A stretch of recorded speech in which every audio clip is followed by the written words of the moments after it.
नमस्कार, जय Jagannath. Welcome back to a new blog and dialysis journey. Hope you all are doing well. So आज के blog में हम लोग डिस्कस करने वाले हैं कि आज जो भी हम मुझे देख रहे हैं आज ब्लॉग में, thank you and for appreciating the video and asking your doubts. So video start करने से पहले happy Dussehra to all of you. And आप लोग की दशहरा कैसे गई है, प्लीज़ कमेंट डाउन। एंड जो भी वीडियो में देख रहे हैं आज, तो मुझे बहुत सारे ऐसे क्वेश्चन आ रहे हैं कि आइजेनोप्रोपैथी में डाइट कैसा होना चाहिए, लाइफस्टाइल कैसा होना चाहिए, और सीकेडी पेशेंट्स अगर भी हैं तो पूरा उसी के रिगार्डिंग मैंने वही सोच के आज मैंने सोचा कि एक वीडियो ऐसा बनाते हैं कि खाने पीने में क्या रखना चाहिए। What should be a whole day diet plan for a kidney patient, whether you are a CKD patient और you are in on dialysis. So CKD में तो बहुत सारे बहुत सारे टाइप्स ऑफ डिजीज़ हैं, किडनी डिजीज़, तो सभी के लिए ये एप्लीकेबल है। How to maintain your kidney through lifestyle changes and diet. So पहले हम लोग डाइट के लिए बात करेंगे। सो डाइट अगर मैं बोलूँ तो आप पोहा खा सकते हैं, ठीक है, फ्लैट एंड राइस जिसको बोलते हैं, चिवड़ा, तो उसको खा सकते हैं। सूजी खा सकते हैं, रावा जिसको बोलते हैं, दलिया भी ले सकते हैं, रोटी पराठा आप आराम से खा सकते हैं। तो राइस अगर खा रहे हैं तो rice amount should be always less. Okay, तो ये हो गई हम लोग मेनली क्या खाते हैं, रोटी राइस, नहीं तो टिफ़िन में क्या सब खा सकते हैं। तो आप ऐसा कर सकते हैं, ब्रेकफास्ट में you can go for upma, oats भी खा सकते हैं। ओट्स अच्छा है, बहुत अच्छा है एक्चुअली, क्योंकि उसमें फ़ाइबर है। तो आपका मतलब बॉडी में जितना भी वेस्ट है, टॉक्सिक है, नॉर्मली वैसे फ़ाइबर तो बहुत अच्छा टॉक्सिक निकालता है बॉडी में से। तो I think for that reason oats will be a better option. And आप इडली के लिए भी जा सकते हैं, डोसा के लिए जा सकते हैं। बट जो भी आप खाएंगे ना, मैं एक चीज़ आपको सजेस्ट करूँगी, बाहर का मत खाइए। बिकॉज ऑलवेज़ मैंने यही बोला है, अगर आप ऑयल यूज़ कर रहे हैं तो ऑयल में आप घी यूज़ कर सकते हैं, दैट इज़ फाइन, बिकॉज घी प्यूरिफाइड है, ठीक है।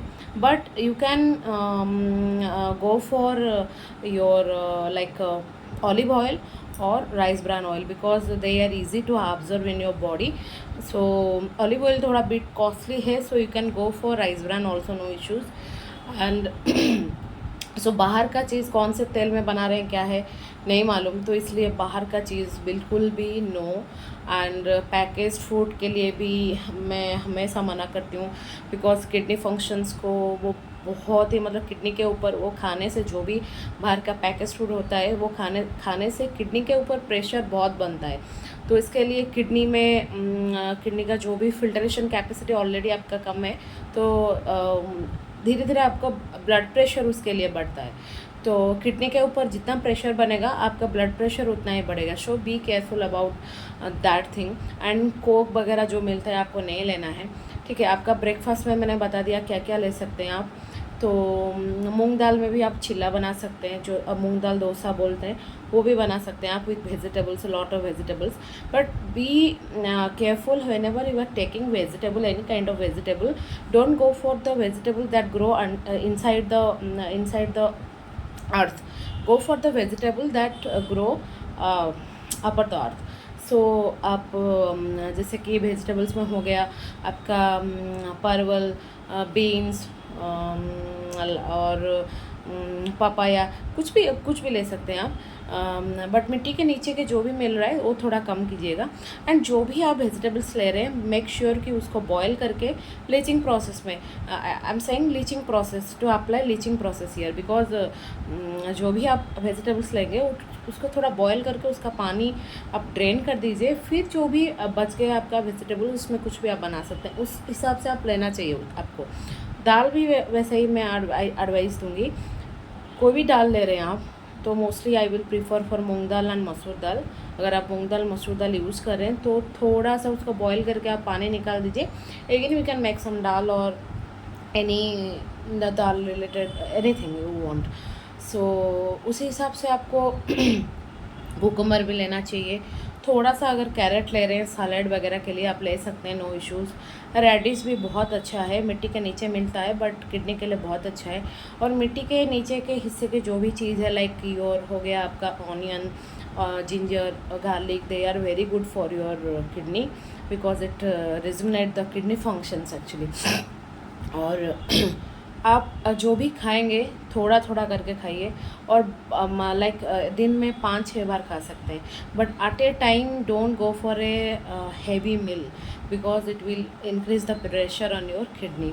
एंड वैसे आफ्टरनून में आप कुछ ले सकते हैं, डोंट गो फॉर टी और coffee because they are very dangerous, because उसमें कैफीनाइन है, किडनी के ऊपर वही प्रेशर बनता है। और नाइट में आप थोड़ा बहुत हल्का लाइक रोटी सब्जी ले सकते हैं सेम प्रोसेस में। अगर आपको कभी भी दूध दही या पनीर वगैरह खाना है तो आप ले सकते हैं, बट लिमिटेड अमाउंट में लेना है आपको। तो नॉनवेज में भी वैसा आप मटन आपके लिए मना है, कभी भी आप ले रहे हैं रेस्ट्रिक्टेड टू 2 to 3 पीसेस, उसके आगे बिल्कुल भी नहीं लेना ही नहीं चाहिए बिल्कुल भी। बट कभी भी अगर ले रहे हैं, किसी का क्रिएटिनिन लेवल बहुत ही कंट्रोल रेंज में है तो आप ले सकते हैं, but I will suggest maximum 2 से 3 पीस आप लीजिए। और हो गया आपका नॉनवेज में अगर आप ले रहे हैं, एग ले रहे हैं, only white part of the egg you can take. और chicken breast piece, this is a quality protein part of the chicken, so इसमें वो बॉडी में भी इजीली ऑब्जर्व हो जाता है तो वो ले सकते हैं। तो छोटा छोटा जो लोग फ़िश खाते हैं, छोटे छोटे फ़िश जो मिलते हैं तो वो भी ले सकते हैं। बाकी प्रॉन्स और क्रैब वगैरह ले सकते हैं आप, बट लिमिटेड अमाउंट में। और इसमें एक चीज़ मैं ऐड करना चाहूँगी, जो सी फूड लाइक सी फिश जो लाइक मॉर्क्रेल और समथिंग कुछ रहता है फिश वगैरह, मुझे एग्जैक्टली याद नहीं है, तो you can search in the Google omega 3 fat. मेरा कहने का ये मतलब है जिसमें ओमेगा 3 फैटी एसिड मिलता है, वो फिश आप ले सकते हैं because they will the omega 3 fatty acid will like it will like some kidney rejuvenating इसमें प्रॉपर्टीज़ है जो किडनी फंक्शन को बेहतर बनाने के लिए काम करती है। और खाने में आप बाकी जो भी आप घर पे बनाएंगे वो आराम से खा सकते हैं, there is no issue, but बाहर का चीज़ आपके लिए अलाउड नहीं है। तो हम लोग तो मेरे को पूछे थे ये कि हम लोग हस्बैंड के लिए डाइट चार्ट में क्या बनाते हैं, तो मॉर्निंग में जो भी रोटी सब्जी या फिर उपमा कोई करी चाहिए तो बनाते हैं, कि डोसा इडली बनाते हैं। तो आफ्टरनून में थोड़ा लाइक मिड मॉर्निंग स्नैक्स में हम लोग कभी कभी एप्पल देते हैं, पाइनएप्पल देते हैं, नहीं तो गुआवा देते हैं, जितना उनके लिए है मतलब खाने के। बाकी दूसरे फ्रूट्स आप नहीं खा सकते हैं ज़्यादा। और लंच में वही दाल राइस, कभी रोटी, मैक्सिमम टाइम हम लोग आज उड़िया हम लोग का मेन फूड राइस है, तो हम लोग राइस ही लेते हैं मैक्सिमम टाइम। तो राइस दाल, कुछ करी वगैरह भी लेते हैं, ब्रिंजल या फिर कोक्सिनिया और लाइक एवरी हम लोग पूरा जो भी वेजिटेबल्स मार्केट में वेराइटी मिलता है हम लोग पूरा खाते हैं। तो आफ्टरनून में वही कभी कुछ बनाए घर पे लाइक हल्का फुल्का जो भी उपमा वगैरह या फिर वर्मीसेली का उपमा हो, रावा उपमा हो, कुछ भी ऐसा बनाते हैं। तो नाइट में सेम हम लोग का रोटी सब्जी रहता है, जो हम लोग डेली लाइफ में आप लोग खाते हैं ना वही खाते हैं, ज़्यादा मसालेदार नहीं, ज़्यादा स्पाइस नहीं, और ज़्यादा ऑयल भी नहीं, तो वही फूड आपके लिए सही रहेगा। और बाकी मतलब वही लाइफस्टाइल आप लाइफस्टाइल में मतलब खाने पीना और लाइफस्टाइल, योगा प्राणायाम आपको ऐड करना है। बाकी जो भी मेडिसिन है आपको डॉक्टर दे रहे हैं वो भी ऐड करना है। तो आशा करती हूँ ये ब्लॉग आपके लिए थोड़ा हेल्पफुल रहेगी। और नेक्स्ट ब्लॉग में I think I will discuss brief about the eigen nephropathy और उसका ट्रीटमेंट क्या रहता है, primary treatments depending upon the stage, वो डिस्कस करेंगे, क्योंकि वो आजकल बहुत ही ट्रेंडिंग में चल रहा है। Because I am saying trending because बहुत सारे लोग ऐसे फ़ोन कर रहे हैं या फिर कमेंट्स कर रहे हैं आइजन नेफ्रोपैथी में कैसे इलाज हो रहा है, क्या खाने पीने का क्या है। तो खाने पीने तो आज का ब्लॉग में मैंने जो भी बताया खाने पीने का वही पूरा कर सकते हैं आप, but about the treating method और treatment whatever current treatment doctors are following, so we will discuss about that and whatever the side effects also. सो आज का वीडियो यहीं पे एंड करती हूँ।